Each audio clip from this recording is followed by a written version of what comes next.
so you don't have interference, and also we don't probably want to catch you on the phone if you're talking while someone else is presenting. So if you could mute, that would be fantastic.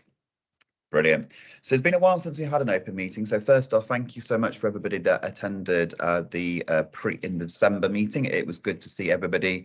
Thank you so much for your feedback. And we've taken on a lot of that feedback and ensuring that going forward when we're on campus, we'll make sure they are extremely interactive and keeping things such as these updates online. So thank you so much for that.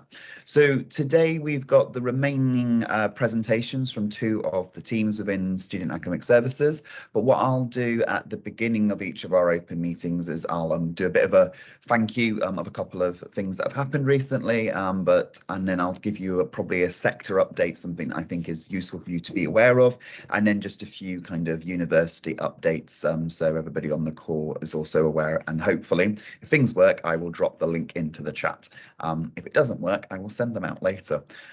So first off, there's a couple of things. Just a huge thank you again to our exams team and all those that volunteered over the last few weeks to get our exams delivered. It was a huge effort and a testament to all of you for being able to achieve that. So a lot of learning to go from that, but just a huge thank you to everybody that's been part of that. Not to mention those that are continuing to do the cost of living funding. So I can see Patrick's on the call. I won't steal funding, that might be something you talk about, but a huge thank you to everybody in student admissions and administration supporting that activity. And my third one is around our last week we did our welcome back. So Lindsay and the team delivering all of those activities over the last week. It seems so seamless, but that's because it's been organised very effectively. So huge thank you to Lindsay and the team on doing that. And final one is just for colleagues to be aware that this week we have the Building Confidence events led by our career service. If you've not seen it happening or seen our Instagram or on social media, I would really recommend having a look. It's fantastic to see so many of our graduate interns being involved. So thank you again to all of our interns involved in that and all of the careers service. So that's my warm-up thank yous, and also a huge welcome to lots of new colleagues on the call. I appreciate people that have been in Crawford or University Place or the Student Services Centre. You've probably, like me, started to notice new faces. So please be encouraged to say hello to people. And in particular, if you see me, I'm probably lost and probably looking for a hello. So feel free to say hello to me if you see us through the corridors. So thank you that, and warm welcome to everybody. So there's one of the biggest things, I won't go through 101 things that are happening within the higher education sector, but probably the biggest one to be aware of at the moment is something called the Lifelong Learning Bill. So that's a higher education fee limit. So that's been going through the House of Commons, the first reading this week. The main aim for this lifelong learning, and you may have heard it as something called lifelong learning entitlement, is really a key objective to basically ensure that traditional qualification, which we would say is a 3-year or 4-year course, is much more flexible going forward. So the main aim for that is that learners would be able to study by module, and key recognition that their entitlement or funding entitlement goes with them throughout of their life. So it might not be a traditional 3-year program. What that really means for us, and this bill will take a while to go through, means that there will be a revised approach to the way in which we could do our credits for our courses. There'll be introduction of a new student funding system as well, or model, and there will be changes to things such as subject level fees, and importantly, much more growth opportunities in our part-time and short fee funding. So I just wanted to share that with you. It's very early on the days, but it will impact a number of our areas across student academic services, from everything from administration to the way in which we deliver or design programs, but also perhaps how we support the student experience. We may not have what we would typically call that traditional coming onto campus full-time experience going forward. So I just wanted to share that with yourselves. So university update. So you'll see that the bicentenary activity is starting. There will be consultation opportunities to feed into that during February and March. So have a look out of that on our staff net. Over the next few months, there'll be some further announcements as well during that period.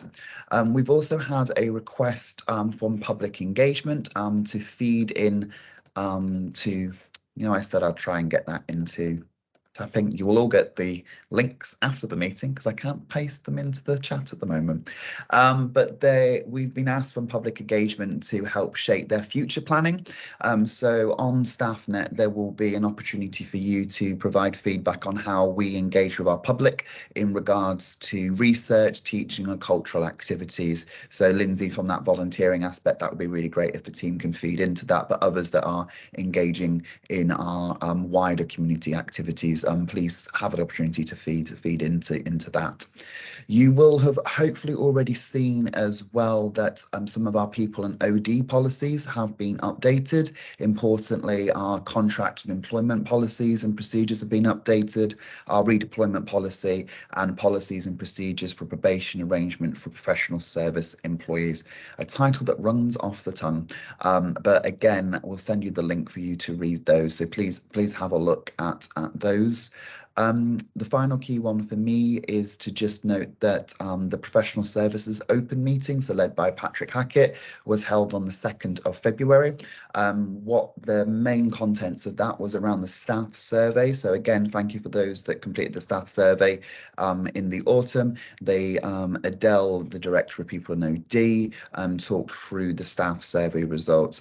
Unfortunately, the staff service results don't get broken down to division, so we as a division don't get a package of data for us, but we do as a DSC. So the DSC leadership team are looking at that data at the moment, and what will come from that is a clear action plan around things that are specifically related to us as a division. So again, we will consult with yourselves and kind of bring groups together to feed in about how do we want to take particular things forward. Finally, there is, I'd be wrong to not promote the 2.5k and 5k Purple Wave events. I am not a runner, so you will not see me on the 1st of March running for that. But if anyone is interested, the next set of Purple Wave events is heading into March, and feel free to get involved. And then the final two things from me are that this month is LGBT plus History Month. There are lots of different events going on for those that identify with the community who are allies as well. So feel free to check out the events that are happening all the way through this week and over throughout the rest of February. And for those that have been keenly waiting for the museum to open, or either just the snicket between the museum to Rutherford to open, the museum will be opening on the 18th of February. So for those that are particularly interested, feel free to make time to go out and see. It looks like it's been a fantastic renovation, and I'm looking forward to seeing it myself. So finally, that's all from me. I'm going to hand over to Richard Quayle, the head of admissions, student admissions and administration, to do their presentation on their team. And then I believe Janine will take the next one.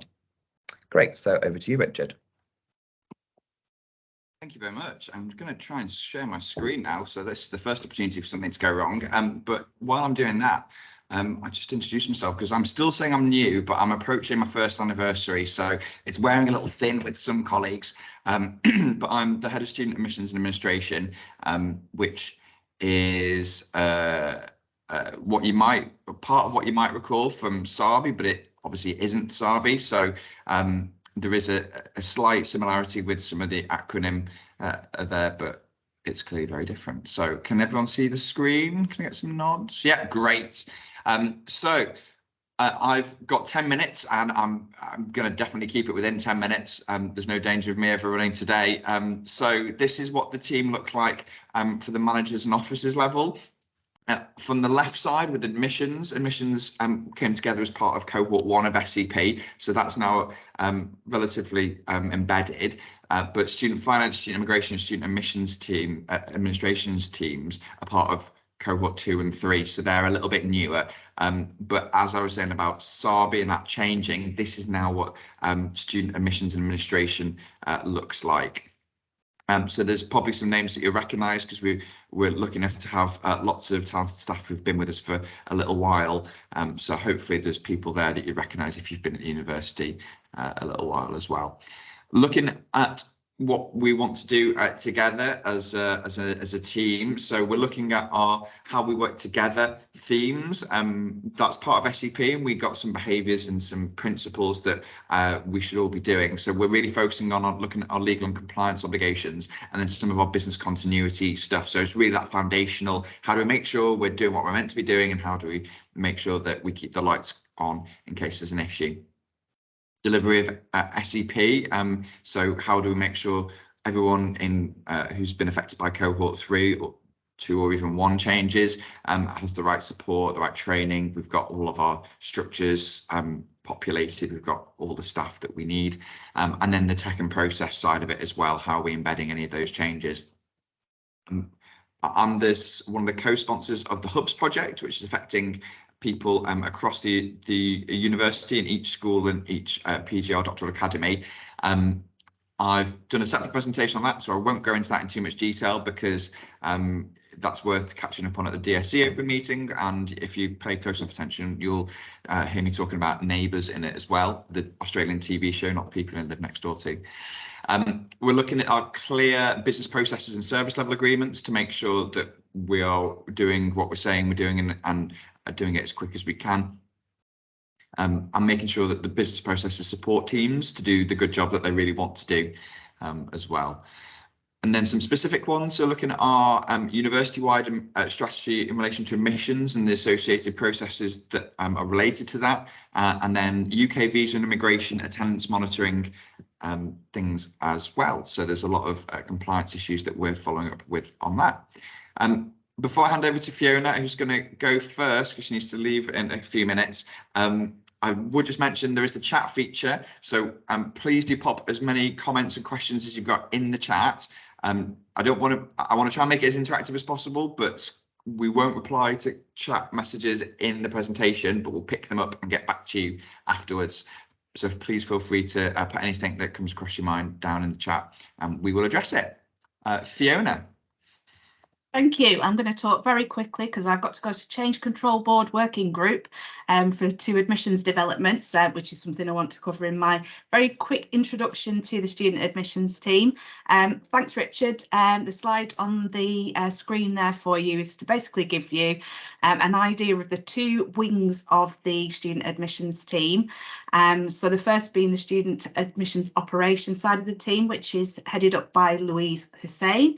And that side of the team is responsible for managing all of our automatic processes within campus solutions for both staff and for applicants.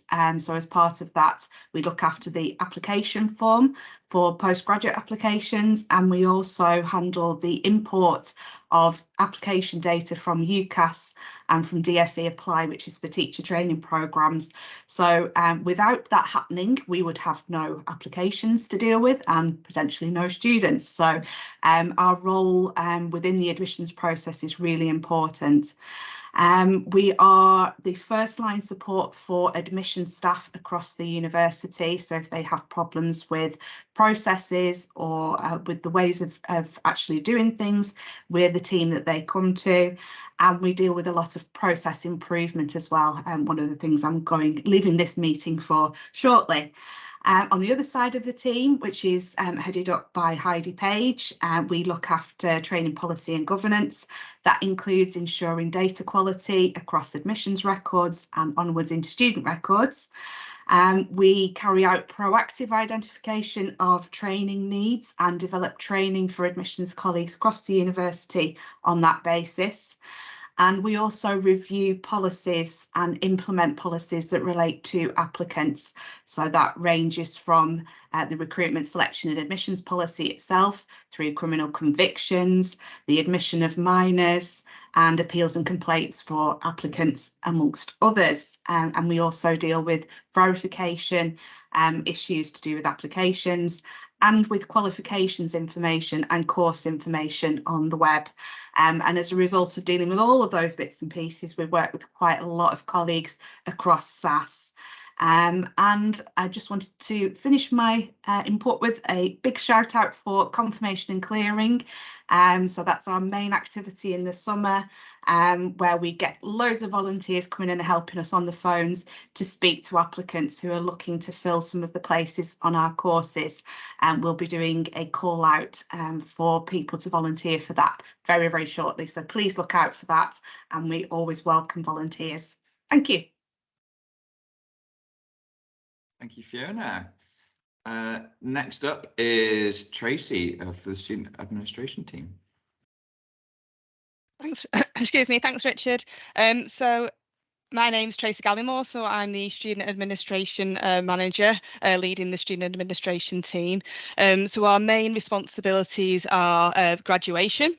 So we're responsible for the setup, management and delivery of the two main graduation events which take place in July and December, working in collaboration with our colleagues in schools and across the university, ensuring a successful delivery of the event.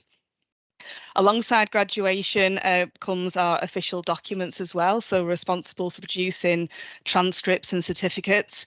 But not only do we print the certificates for the actual ceremonies, we also need to print certificates, pack and send them to any of those graduates who are unable to attend on the actual day. So, for example, we distributed over 5,000 certificates to graduates who either declined or were unable to attend the actual ceremony in December, which again is a massive undertaking in itself. We also support start of year. So responsible for managing central supports for start of year processes, mainly to support on student registration and student card issue. This is alongside colleagues within student admissions and administration, but we also recruit a high volume of temporary members of staff to support on our helplines and in our venues. Given another example, in September 22, we issued over 18,000 student cards to our new students in the main library. So again, working alongside other areas. We're also producing high volumes of letters, confirmation of registration, support confirming students' status, which support council tax exemption, and also high volumes of bank letters to support our international students in opening UK bank accounts. We also deal with the university's main lost property. So again, high volumes of lost property come into Student Services Centre from numerous areas, but we are currently in the process of introducing a new online system called Not Lost, which will enable the team to upload images of lost property into the system. So whereby colleagues, staff or general public visiting the university can actually search on items, find a match, and we can actually reunite our lost property with their originating owner. And finally, which Richard touched on earlier, we'll be working very closely on the Hubs project to ensure that any of our processes that are continue to be delivered centrally or supported by the Hubs, we ensuring a consistent approach across all schools.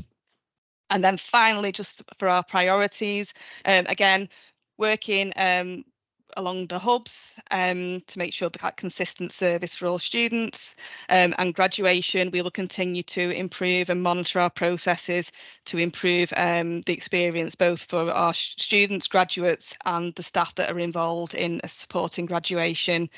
And the final point there on the chatbot, we actually did trial this in December for graduation queries. So we're going to work on that to increase the chatbot functionality for graduations in July, and also enhancing it for supporting our start of year processes. That's it from me. Thank you. Thank you. So student finance and then immigration, and we've got a couple of minutes left. So Patrick, do you want to take it away? Sure, thanks, Richard. Hi, everyone. My name is Patrick Ryan. I'm the Student Finance Manager. So on the face of it, student finance, fees and funding, it sounds relatively straightforward, but the reality of the work we do is far from that. I'm often quoted as saying we're very much a process-driven team, and our aim from a student's perspective is that they shouldn't even know we exist. If everything's working fine, students shouldn't even be aware we're there. The challenge for us sometimes is to remain visible to colleagues, so that any actions that colleagues take, they're aware of the financial impact for students and the knock-on effect for our team in terms of any actions that we might need to take. So one of the main things we deal with is at start of year, along with Tracy's team, we deal with the financial registration part of it, and that involves the detailed setup and configuration of campus solutions so that students are charged the correct fee and that they're able to complete their registration in a timely manner, which obviously impacts then on the university census data, which is produced at the beginning of December. Part of that involves sponsored students. We have over about roughly 2,500 students who are sponsored by over 400 individual companies, organisations. So we're responsible for ensuring that those organisations are invoiced, are billed correctly, and that the students can complete their registration in a timely manner. We've then got the third-party loan providers, and this is predominantly SLC. Obviously, for all our undergraduate students, over 21,000 of them, we have to ensure that we confirm attendance so that the students can receive their maintenance support. And also at 3 points during the year, we have to submit what's called an attendance confirmation report to the SLC to ensure that the university receives tuition fee income, which is in the region of 170 million, so not an insignificant amount. On top of that, with the SLC, we've obviously got data going back and forwards throughout the year as we notify them of interruptions, withdrawals, changes of circumstances that may impact on the student's finances. So that's a major part of our work, is the work that we do with the SLC, which is constant throughout the year. We also provide loans to US students, which some people may not be aware of. So any American students that come to us, we can administer their US federal loans on their behalf. Again, that involves sort of detailed work that we do with the US Department of Education to ensure that we administer the funds in the correct manner. We also then deal with the processing of student awards, so award payments to students. This may be our PGR students who are in receipt of a stipend. We have about 2,500 of those who get paid a monthly stipend, which we have to ensure that the payment runs go through correctly. There are various award schemes then that we also administer. We've got things like the undergraduate Manchester bursary, where over 6,000 students receive a bursary from the university based on their household income. And that involves us doing a detailed assessment of the students on their household income data, which we get from the SLC to see whether they're entitled to an award or not. We've also got the Manchester bursary as well, Masters bursary as well, which has been introduced in recent years to provide support to Master students. And indeed, going back to the SLC work, we've also got the postgraduate loans, which is a funding scheme for postgraduate students, both master students and PhD students. So that takes up a significant amount of our time. Other schemes that we've got going on throughout the year, there could be ad hoc schemes, travel awards that we pay, that we administer as well on behalf of students. And that takes us on to the cost of living support. You'll no doubt all be aware that the university is in the process of providing all students with a £170 cost of living payment. So our team is heavily involved in ensuring that those students receive that payment.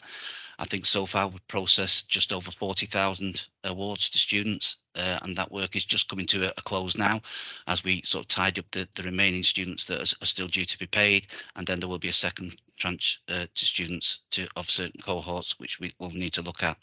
And obviously we've got the cost of living support fund as well, where we provide hardship support to students who are in urgent financial need.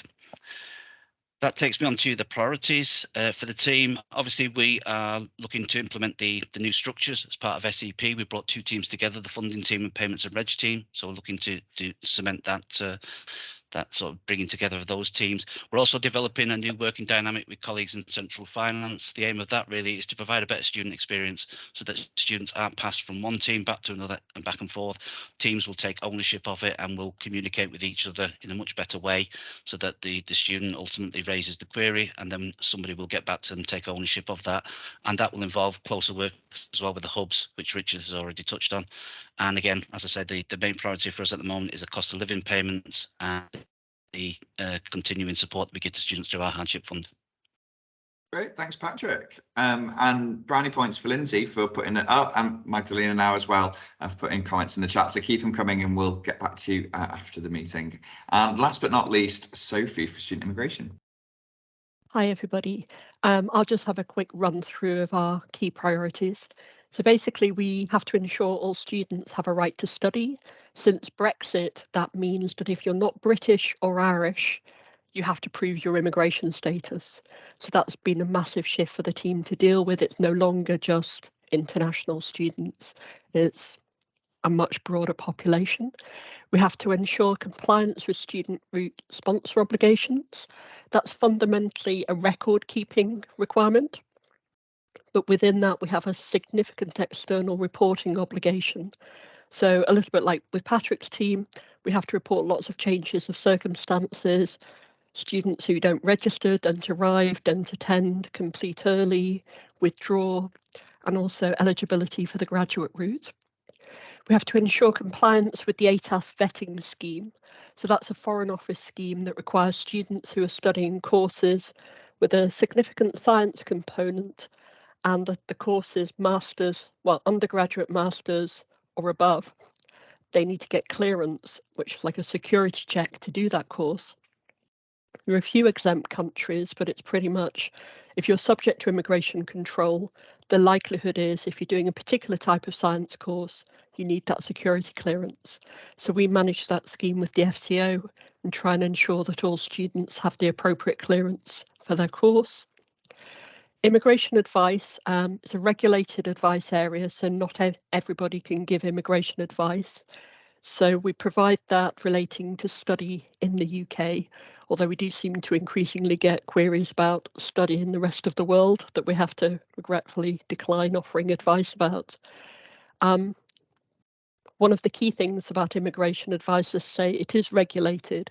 We have to be really careful about the advice we give because it can have significant and damaging consequences to the student if it's wrong, including potentially being excluded from the country for a period of time. So it's a very important area of our work and one that absolutely has to be done correctly.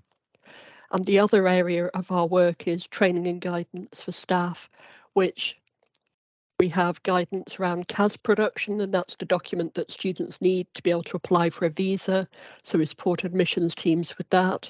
We also have training and guidance around managing changes of circumstances and the impact on that on the student's visa, which is often quite considerable.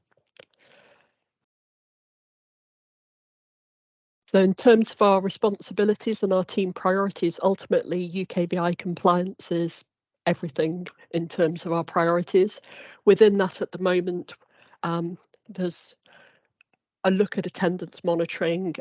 University isn't compliant at present with Home Office requirements, so there's a considerable effort being undertaken to ensure that our compliance is increased in this area. What we're looking at is obviously schools need to monitor the attendance and engagement of their students. There's record keeping responsibilities that they have within that, but we also need to ensure that they escalate in a timely way any concerns about students not attending, because like with all the other changes of circumstances, we have a significant external reporting obligation with that task. Thank you very much, Sophie. So only slightly over. Craig, back to you. Thanks, Richard. Appreciate there's lots of comments in the chat. Has anyone got any particular questions for the team before we move on? It's great to see kind of the spark of how we want to connect. I think one of the biggest things over the next year is about how we bring student academic services together. And there's lots of things we can do together. So it's nice to see chatbots and various things was the kind of spark of interest from colleagues. Okay, if there's no questions for Richard's team, I am going to move over to Janine. Thanks, Craig. I'm going to look to Sarah. I think we've been very proactive and we've recorded a video, which is coming in at 9 minutes and 37 seconds. So Sarah can press play and hopefully it'll work.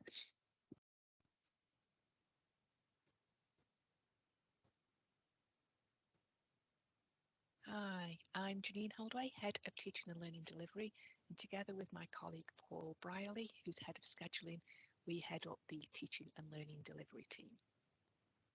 Teaching and Learning Delivery encompasses a number of key areas.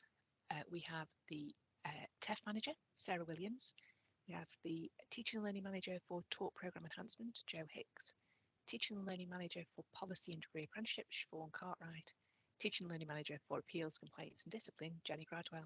and the scheduling manager, Chris Mason, who's responsible for both scheduling and examinations. In the next few slides, each of the teaching and learning managers and scheduling manager are going to let you know a little bit more about what each of their teams do, what their key priorities are for the year. The taught programme enhancement team champions enhancement across all of our taught teaching and learning activity at the university. Our team comprises of two main strands: student voice, which is overseen by Rebecca Tyson, and curriculum enhancement, which is overseen by Angela Entwistle. Both strands work very closely together as one to collectively support our colleagues across the university to safeguard standards, ensure compliance, but also to sustain a culture of continuous improvement and enhancement for our taught programmes. We have several business priorities across this year, though two fundamental aims underpin all of these. Those are to build our identity and credibility as a new team within TLD, and to move the narrative around quality activity from assurance to embed a culture of continual enhancement across the university. Welcome to the Policy and Degree Apprenticeship team. We are a small team comprising Miriam, our Teaching Learning Officer, Ellie, who was our new administrator starting January, and me, the team manager, Siobhan. We have a broad remit covering both policies and degree apprenticeships. We monitor, develop and implement teaching and learning policies and guidance, working with academics, PS and students across all teaching and learning areas, and the process usually involves widespread consultation before policies are approved and implemented. The team also provides central guidance and support regarding regulatory compliance for our degree apprenticeship programmes. Currently, the provision is small and based in AMBS, who run two programmes at postgraduate level for over 400 learners. These programmes are heavily regulated by OFS, Ofsted and ESFA, the financial regulator, and sit within our university's flexible learning provision. Key priorities include ensuring that we are Ofsted ready. Following the recent new provider monitoring visit, which had a very positive outcome, we know that this next one will be more in-depth and will happen within the year. And finally, another key priority is to ensure the rollout of the new annual cycle of policies, which was recently implemented. Thank you. Hello, my name is Jenny Gradwell. I am the Teaching and Learning Manager for Appeals, Complaints and Discipline, and this is a short introduction to our team. So at the moment, we are currently made up of me, Kevin Hewitt, our Appeals, Complaints and Discipline Officer, and Fiona Hallard, our TLSE Coordinator. We hope to recruit a Grade 4 member of staff to join our team very soon. We oversee policy and procedure primarily relating to academic appeals and student complaints at the university. We are also the team that undertakes reviews of formal case outcomes and appeals of disciplinary outcomes. We manage a caseload of appeal, complaint and fitness to practice review requests. We also will convene and facilitate review panels or appeal panels where necessary. For example, to consider a university disciplinary panel or fitness to practice panel outcome. Our team may also handle sensitive or complex cases if needed. So we have a steady caseload throughout the year, but we are busiest November to January and April to August. OIA cases arrive throughout the year, but tend to be busiest in the summer. The OIA is the Office of the Independent Adjudicator, essentially the Ombudsman for higher education, and our team is the university's main contact for the OIA. So we provide training and guidance for colleagues in schools and faculties involved in academic appeals and student complaints, and we facilitate an appeals, complaints, conduct and discipline network, which has very recently opened up to all colleagues across the university involved in this work, and which will hold its first annual conference this summer.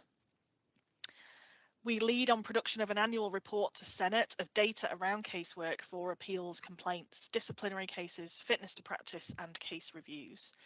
We gather data from across the university for this report. So as well as the work already mentioned, one of our main priorities for the current academic year is to continue to embed SEP changes and establish smooth running of all our business as usual activity with a full team in place. Hello, my name's Sarah Williams and I'm the TEF manager. My work's slightly different to others in the TLD team, as I only started in June and my whole team have been appointed since then on a short-term basis purely to coordinate the TEF submission. As you can see, there are 6 of us in total, myself as the TEF manager, Linford Budler as the TEF coordinator and our 4 graduate interns. The TEF is a nationally run government exercise through the Office for Students. It's compulsory for us to be involved. The submission's a 25-page summary of all our teaching and learning activities from before students start at the university right through until after they've graduated. As you can imagine, this has involved a lot of data collection from across all areas of the university and working closely with our Students' Union. The team's key priority is to ensure that the submission reflects the work of all teaching and learning colleagues across the university and it is strategically aligned with our future core goals. Greens. Because you can't look at the picture. Don't know what it's got. After that, we'll be looking at how we can embed TEF Very processes done into that. activities.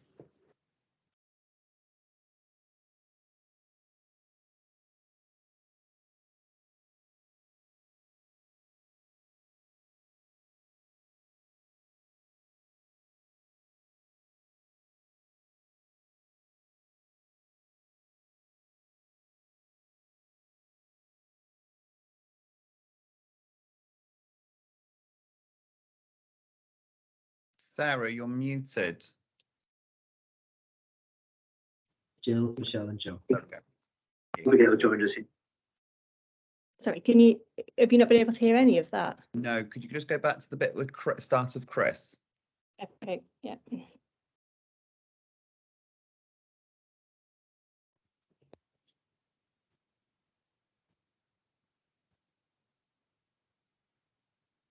Thank you. Hi, Chris Mason, and I'm the scheduling manager for the Central Academic Timetabling and Examinations team within Student Administration and Support.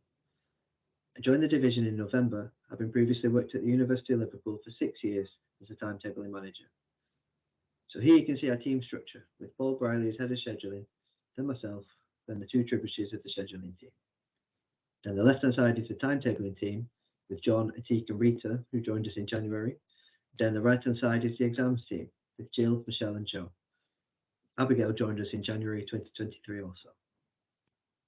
So for timetabling, here is a table of what we do on the left-hand side and some of our key priorities on the right. First and foremost, this is to support the implementation of the Student Experience Project and the Timetable Project throughout the university. This is a major cultural change as to how the university's teaching schedule is produced, and we're working closely with schools and the new faculty scheduling teams to embed the new processes for the 23-24 academic timetable construction. We can further support the new process by reviewing and modernising our reporting platform, making available a suite of reports that uses timetable data to help inform the scheduling teams of the university. We have also undertaken a review of the IT systems supporting timetabling to assess their adequacies alongside other products available on the market. This puts us in a strong position in the near future when the current provider upgrades to a cloud-based software solution, or if indeed it would be more advantageous to enter a procurement exercise with other software vendors. And for examinations, again, here is a little of what we do with our key priorities on the right-hand side.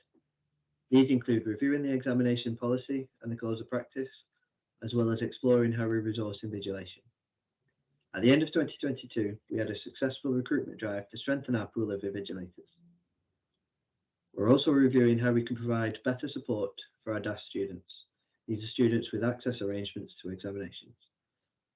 This includes reviewing data capture, the effectiveness of support measures put in place, and their implementation.